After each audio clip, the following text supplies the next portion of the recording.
Aku hanyalah seorang anak petani kecil di sebuah desa terpencil yang bertekad mengarungi lautan demi sebuah cita-cita dan perubahan ekonomi.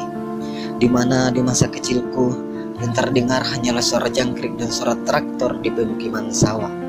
Tapi setelah ku tumbuh dewasa seperti sekarang dan menggulati profesi sebagai seorang pelaut, bukan lagi suara jangkrik dan traktor itu yang terdengar bising di telinga, melainkan suara gemuruh angin dan gelombang di laut lepas.